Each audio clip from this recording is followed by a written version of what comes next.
आज का वीडियो बड़ा इंटरेस्टिंग होने वाला है क्योंकि पहले मैंने इसको इग्नोर किया था क्योंकि वीडियो में बाद में कुछ ऐसा फैक्ट नज़र आया जो मुझे बताना ज़रूरी लगा। ये बच्चा हमारे पास ओपीडी में आया था, 8 महीने का बच्चा था जिसको हाई ग्रेड फीवर था, साथ में कफ थी, 3-4 दिन से चल रही थी। किसी लोकल मेडिकल स्टोर से क्या है ये दवाई ले रहे थे, बच्चे को पिला रहे थे, तो बच्चे का फीवर उतर नहीं रहा था। बच्चा काफ़ी ज़्यादा परेशान था, 103.4 बुखार बच्चे को था। हमने जब मेजर किया और वो काफ़ी बेचैन था।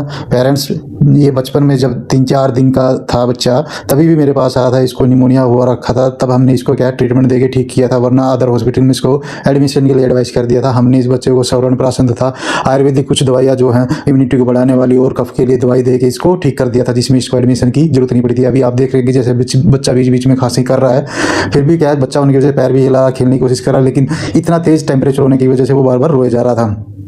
तो मैंने इनसे पूछा कि आप कहाँ से इलाज ले रहे थे, तो इन्होंने बताया किसी मेडिकल का, मैं नाम तो नहीं लूँगा। और यही एक खास वजह जो मैं इस वीडियो को आज बना रहा हूँ, क्योंकि उस मेडिकल वाले की गलती की वजह से बच्चे का 3-4 दिन तक हाई ग्रेड फीवर से गुजरना पड़ा। मैंने इनके अटेंडेंट जो बार बार बीच में कैमरे के आगे खड़े हो जाते थे, मैंने कहा ठीक है या तो सर बैठ जाइए या फिर मुझे वो दवाई ला के दिखा दीजिए जो आप इसको दे रहे थे अभी तक, ताकि मैं देख पाऊँ जो बच्चे को कहीं कोई दवाई गलत तो नहीं दे रखी है। तो मैंने इनको क्या है वो दवाई लाने के लिए ऑर्डर दे दिया, ठीक है आप लेके आओ, आसपास में आपका घर है। तो बच्चे का हम टेम्परेचर नोट करते जो कि वेरी हाई था और चेस्ट एग्जामिनेशन करते हैं, अंदर काफ़ी क्रेविटेशन बच्चे को थी। 8 महीने का बच्चा चेस्ट इन्फेक्शन के साथ, हाई ग्रेड फीवर के साथ, अगर ये कोई बड़ा होता जो बोल के बता सकता तो वो बता देता कि मैं कितनी तकलीफ में, बच्चा सिर्फ और सिर्फ रो के बता पा रहा था। हमने बच्चे की कंडीशन का अंदाज़ा लगाते हुए ठीक है उसको अच्छे से एग्जामिन किया और उसके लिए ट्रीटमेंट लिखना शुरू कर दिया। उसका जो रिलेटिव था वो उस दवाई लेने के लिए चला गया घर पे, क्या चीज़ इसको दे रहे थे, तब तक वो आता था, तब तक हमने क्या इसको मेडिकल सारी मेडिसिन लिख दी थी। कुछ पार्ट हमने क्या कट कर दिया क्योंकि बहुत लेंथी वीडियो हो जाती है, क्योंकि 20-20, 15-15 मिनट खाली हम पूरा ऐसे नहीं दिखा सकते। बच्चा रो रहा था तो इसकी जो बुआ जी इसको लेके आई थी वो बाहर इसको थोड़ा टहलाने के लिए ले गई ताकि बच्चा चुप हो जाए। कोई बात नहीं, हमने तब तक क्या है मेडिकेशन प्रिस्क्राइब कर दी और स्टाफ को निर्देश दे दिए कि तुरंत प्रभाव से 2 दवाई दे दीजिए जिससे बच्चे का फीवर उतर जाए। और इम्यूनिटी बढ़ाने के लिए आयुर्वेदिक बालचंद्र रस तथा च्यवनप्राशन वगैरह हमने इनको प्रेस्क्राइब कर दिया ताकि बच्चा जल्दी ठीक हो जाए। तब तक क्या है हम इंतजार कर रहे थे, इसके पेरेंट्स आ गए, वो दवाई लेके क्या दे रहे थे। मैंने देखा कि इसमें हायर एंटीबायोटिक का ग्रुप का सिफोडोक्साइम एंटीबायोटिक दिया हुआ है और इसको मिफेमिक एसिड की सिरप भी दी हुई थी और मात्रा उसकी क्या थी, 8 महीने के बच्चे की करीब जिसका 7 किलो वजन था, करीबन 2.5 ml उसको डोज दी हुई थी, वो भी ओवरडोज। एक तो हायर एंटीबायोटिक ऊपर से ओवरडोज। ये केस बड़ा ही मुझे आश्चर्य हुआ कि भाई देखो गलती मेडिकल वाले की तो है ही है, ऊपर से जो दिखा रहे हैं वहाँ पे उनकी भी गलती होती है, क्योंकि छोटे से बच्चे को आप इतनी हैवी डोज दोगे, ऊपर से इसको इंजेक्शन भी लगाया। 8 महीने के बच्चे को आप कहाँ इंजेक्शन लगाते हो, कहीं ना कहीं किसी दिन पक गया तो दिक्कत हो जाती है, लेकिन ये लोग सुधरने वाले नहीं है। नेक्स्ट डे मैं देखता रहा हूँ कि एक न्यूज़पेपर में पढ़ता हूँ कि जिस मेडिकल का उन्होंने नाम लिया था अगले दिन उसका न्यूज़ में नाम आया हुआ था, उसको सील किया गया था।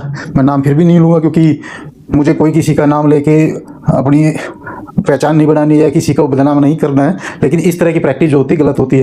क्योंकि जो मेडिकल स्टोर किसी बंदे ने कर रखा था वो 8वीं या 10वीं फेल बंदा था और माल प्रैक्टिस इसे ऐसी करता है। यहाँ पर बहुत सारे लोगों को क्या वो ड्रिप लगाता है, अनऑथराइज एडमिशन करता है और अनऑथराइज उसके बारे में बहुत कुछ लिखा हुआ था न्यूज़पेपर में। मैं देख के समझ गया कि भाई ये तो पूरा हरामी बंदा है जो मानता नहीं है। बार बार उस पर इस तरह के केस होते हैं, हर साल करीबन उसको एक बार से उसके मेडिकल को सील किया जाता है। उसको आदत लग चुकी है क्योंकि उसको टैकल करना आ गया है, तो लोगों को इस तरह से भ्रमित सस्ते के चक्कर में जहाँ डॉक्टर की फीस ना देनी पड़े, बस ये लालच होता लोगों को, गलत जगह पर ले जाते हैं, जिनकी वजह से बच्चों की कंडीशन और ख़राब होती है, गलत दवाई दी जाती है और फिर बाद में जब केस ख़राब हो जाता है तो फिर रजिस्टर प्रैक्टिशनर के पास आते हैं और कहते हैं सर आपका इलाज बड़ा महंगा है। क्योंकि केस ख़राब होने की वजह से हमने क्या हम तो ज़्यादातर कोशिश करते हैं कि ना तो बच्चों की जांच कराते हैं, एग्जामिनेशन में ही सही डायग्नोस हो जाता है, क्योंकि और बच्चे की इम्यूनिटी भी अच्छी होती है, जल्दी ही रिकवर कर लेते हैं।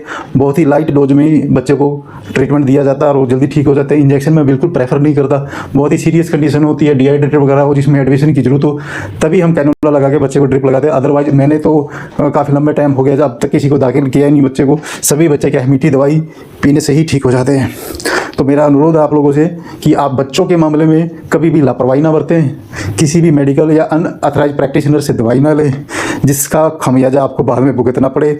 और बड़ा दुख हुआ क्योंकि बच्चा बड़ा हेल्दी था और इतना तेज फीवर से वो 3 दिन से जूझ रहा था और वो ही प्रैक्टिशनर उसको बार बार बुलाया जा रहा था, ये भी उस पर पास जा रहे थे। उस दिन मेरे पास शायद ये इसलिए आए क्योंकि हो सकता है उसी दिन उस टाइम पे वहाँ पे वो कार्रवाई चल रही थी, उसको देख के इन्होंने देखा कि भी नियर बाई कोई अच्छा डॉक्टर, फिर मेरे पास ही आए।